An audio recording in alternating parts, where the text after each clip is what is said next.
Hi hello ഇന്നൊരു പുതിയ വീഡിയോയിലേക്ക് എല്ലാവർക്കും സ്വാഗതം. ഇന്ന് നമുക്കൊരു പുതിയൊരു ടിപ്സാണിത്. നമ്മൾ ദോശയ്ക്ക് എടുത്ത മാവ് ഉപയോഗിച്ച് കൈ ഒന്ന് നമുക്ക് മിനുസപ്പെടുത്താം. നല്ല മയം കിട്ടും കയ്യിൽ.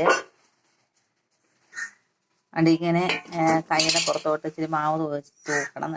നല്ലതുപോലെ തേച്ച് പിടിപ്പിക്കണം. രണ്ട് കൈയിലും തേക്കണം. അപ്പുറത്തെ കയ്യിലോട്ട് ഇത് നമുക്ക് മുഖത്ത് വേണമെങ്കിൽ തേക്കാം. അരിമാവ് നമ്മൾ ഉഴുന്നും പച്ചരി മാത്രമല്ല അരയ്ക്കുന്നുള്ളൂ. നല്ലതുപോലെ മുഖത്തും തേച്ച് പിടിപ്പിക്കാം. നല്ല മയം കിട്ടും. നമുക്ക് നല്ലതുപോലെ തേക്കണം. നല്ല സോഫ്റ്റ് ആവും നമ്മുടെ കൈ. എല്ലാവരും ചെയ്ത് നോക്കണം. എല്ലാവർക്കും ചെയ്യുന്നതാണ്, ഒരു കുഴപ്പവും ഉണ്ടാകത്തില്ല.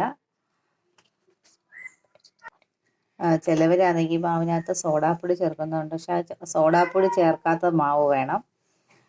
ഇല്ലെങ്കിൽ നമുക്കറിയത്തില്ല, മുഖത്തൊക്കെ തേക്കുമ്പോൾ നമുക്ക് ഇൻഫെക്ഷൻ വല്ലതും ഉണ്ടാവുമോ അറിയത്തില്ല. ഒന്ന് നല്ലതുപോലെ തേച്ച് പിടിപ്പിക്കണം.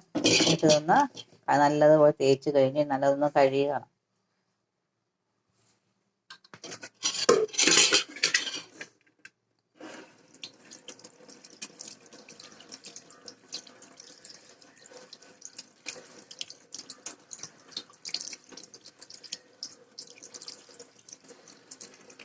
കണ്ടോ, കൈ കൊണ്ടോ അത് മയത്തിയിരിക്കുന്നത് കണ്ടോ, നല്ല സോഫ്റ്റാണ്. നിങ്ങളിതൊന്ന് ചെയ്ത് നോക്കണേ. നല്ല മയമായിട്ടുണ്ട് കേട്ടോ. എല്ലാവർക്കും ഈ വീഡിയോ ഇഷ്ടമായെങ്കിൽ ലൈക്ക് ചെയ്യാനും സബ്സ്ക്രൈബ് ചെയ്യാനും മറക്കല്ലേ. ഓക്കെ, ടാറ്റാ.